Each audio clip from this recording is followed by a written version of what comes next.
ጀሪና ሲፈን እንግዲህ በአምነን ምክንያት ተጣልተዋል። የጠባቸው መንስኤ የሚሆነው እንግዲህ ለውድድር እንደመቅረባቸው። በዚህ መካከል እንግዲህ ጀሪና ሲፈን ጓደኛሞች ናቸው። ታዲያ ሁለት ጓደኛሞች አንድ ባለሀብት የሆነ ንጉስ ለማግባት ወደዛ ቤት መጥተውም ነበረ። ይሁን እንጂ አምነንም ለመላ ቤተሰቡ ማን የልቡ ሴት እንደሆነች በግልጽ ተናግሮ ለሁሉም አሳውቆ የቀሩት ሴቶች ደግሞ ወደ ቤታቸው እንዲመለሱ ለእናቱም ተናግሮም ነበረ። ታዲያ እሱም እንግዲህ የመረጣት ጀሪ እንደሆነች እና እንዲሁም ደግሞ ጀሪ በአለባበሷ ብቻ ቆንጆዬ ሆና ስለምትታይ ለዚህም ነበር የመረጣት። አሁን ላይ ግን ተጸጽቶ ይገኛል። ምክንያቱም ጀሪ ምንም አይነት ሙያም ሆነ ስነ ምግባር የላትም። ከሰዎች ጋር ተስማምታ የመኖር አቅሙ እንደሉ የላትም። እሷ ውጫዊ አካሏ እንዲሁም ደግሞ ከሚያምር ፈገግቷ ውጭ ሌላ የምትሰጠኝ ነገር የለም፣ ልታስደስተኛ አትችልም። ስለዚህ ሲፈንን መርጫለሁ በማለት እንግዲህ በመጨረሻም ሁለተኛ ውሳኔውን ለሲፈን ይናገራል። ሲፈን እንግዲህ በዚህ ቅጽበት እዛ ቤት የመቆየት እድሉን እያመቻቸች ስለነበረ፣ ምክንያቱም አምነን አሁን ላይ ጀሪን ከመረጠ በኋላ የእኛ ምርጫ ምንድን ነው የሚሆነው እያሉ ሁላቸውም እያሰቡ ነበረ። በዚህም የተነሳ ቤሪን ራሱ እኔ መመለስ አለብኝ ወደ መጣሁበት ብላ ለወይዘሮ ሰማሃት ብትነግራትም ወይዘሮ ሰማሃት ግን እኔ ያልጨረስኩት ነገር ስላለ ማናቸውም ከዚህ ቤት መውጣት አትችሉም ብላም ነበር። ሲፈን በበኩሏ ደግሞ በቃ ጓደኛዬን ከመረጣማ ተበልቻለሁ፣ ሌላ ምንም አይነት አማራጭም ሆነ ምርጫ የለኝም፣ አምኜ መቀበል አለብኝ እንጂ ይህንን ጉዳይ እንዴት ላደርግ እችላለሁ? ስለዚህ አሁን ላይ እኔ ከዚች ከቤሊን ጋር ጓደኛ ለመመስረት ብሞክርም ቤሊን ግን በጭራሽ ነው ጓደኝነቴን አልቀበልም፣ ማንንም ሰው ማመን አልችልም፣ እንዲሁም ደግሞ ላምናቸው ራሱ አልችልም ብላ አፈንግጣለች። እና ምን ማድረግ አለብኝ እዚህ ቤት ለመቆየት እያለች ስታስብ በቅጽበት እንግዲህ አምነን ወደ ሲፈን ይሄድና ሲፈን አንቺ በጣም የተረጋጋሽ እንዲሁም ደግሞ ቆንጆዬ ነሽ እና አንቺ የእኔ ሚስት ትሆኛለሽ ብዬ አስባለሁ። ምክንያቱም አሁን እኔ የመረጥኳት ያቺ ጀሪ ነበረ። ጀሪ ደግሞ አለባበስ እንጂ በዛ ላይ ደግሞ እየተረጋጋች አይደለችም፣ ችኩል ናት።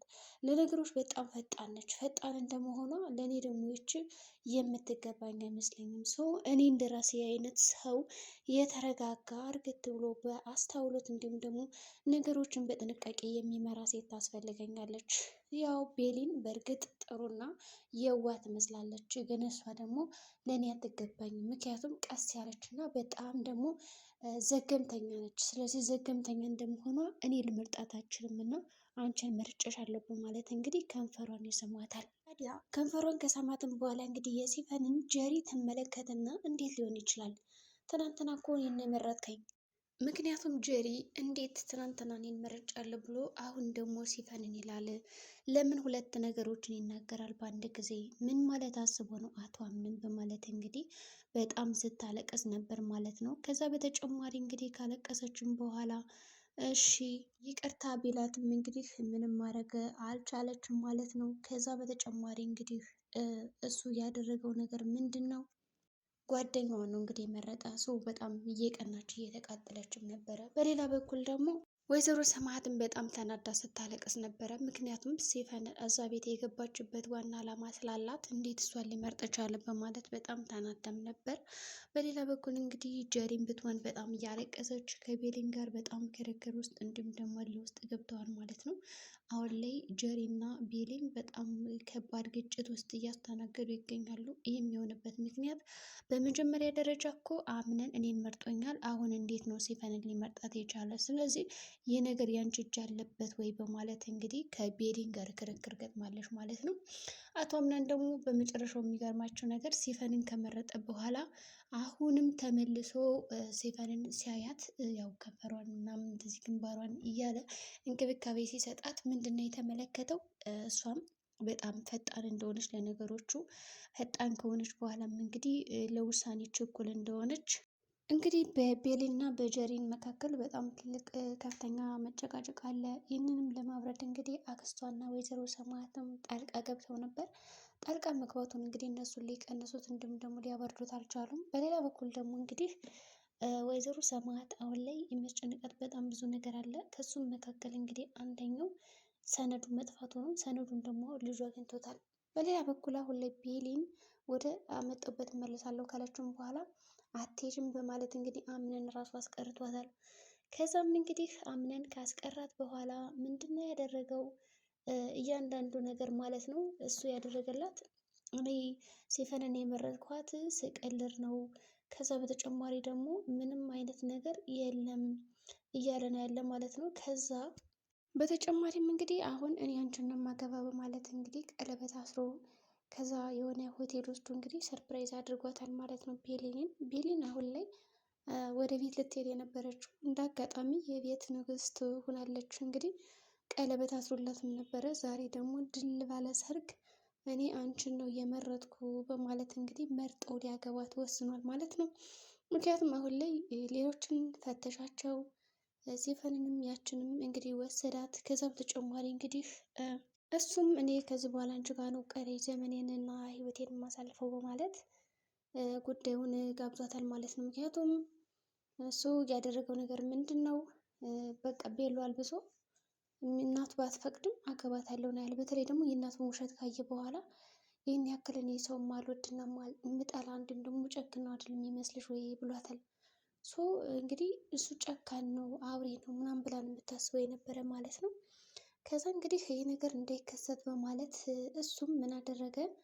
ከዛ ያደረገው ነገር ምንድን ነው? በቃ ቤሊን እኔና አንቺ መጋባት አለብን፣ ያው ባትወጂኝም እንኳን ለጊዜው ለእኔ ፍላጎት ለተወሰነ ቀን ምናምን ስትይ አብረሽን ቆይ ይላታል ማለት ነው። ከዛ እሷም እንግዲህ ትስማማለች። ያው በዚህ በፊት ስታለቅስ እንደነበረ ከዛ እናቷ ደግሞ የት እንዳለች አታውቅም። አሁን ላይ እናቷ የት እንዳለች ስለማታውቅ ፈልጎ ሊያገኛት ቃል ገብቶ ከዛም በኋላ እንግዲህ ቃል ከገባላትም በኋላ እንዴት አድርገን ይህን ነገር ማስተካከል ያለብኝ የሚለውን ነገር እየወሰነ ይገኛል። እናም እንግዲህ እሱ ማድረግ ያለበት ነገር ምን መሰላችሁ?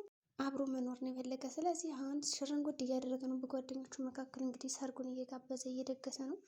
እናት ደግሞ እንዴት ወንድም እንዳለ ትደብቀኛለች በማለት ሲያናግራት እንደው ይቅርታ አድርግልኝ ነው ያለችው። ሰው በዚህም ነው እንግዲህ ተናዶ ቤሊንን ሊመርጣት የቻለው ማለት ነው። እሷ ብዙ አማራጭ ብታቀርብለትም እሱ ደግሞ ብዙ ነገሮችን አድርጓል።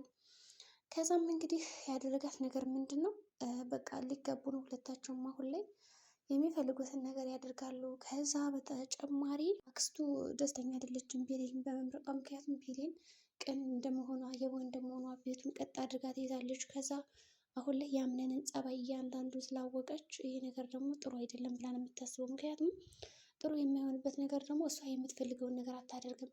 ሀብትም ከሆነ ምንም ነገር ማድረግ ሰማዕትንም ሆነ መጉዳት አትችልም ማለት ነው። ሰማዕትና ቤሊን ደግሞ በጣም ቅርበት አላቸው፣ ይዋደዳሉ፣ ብዙ ነገሮችን የሚግባባሉ። ስለዚህ አክስት በጣም ተናዳለች። ጀሪ በጣም ሞኝና የዋህ ስለሆነች ሰዎችን በቀላሉ ታምናለች እና በአምነን አክስት እጅ የምትመራ እንደፈለጋት ናት ማለት ነው። ልብስም ሆነ ምንም እሷን እያማከረች ነው የምትለብስ እና ይህ ነገር ደግሞ ተመልሶ ሲገለበጥባት ቆጫት ማለት ነው። እና እንግዲህ አሁን ላይ ተጋብተዋል፣ እልል ያስብላል። እንግዲህ ቤሊን እና አምነን ተጋቡ። በቃ ሌሎቹ እንግዲህ ተቃጠሉ፣ ሴቶቿም ወደ ቤታቸው ይመለሳሉ።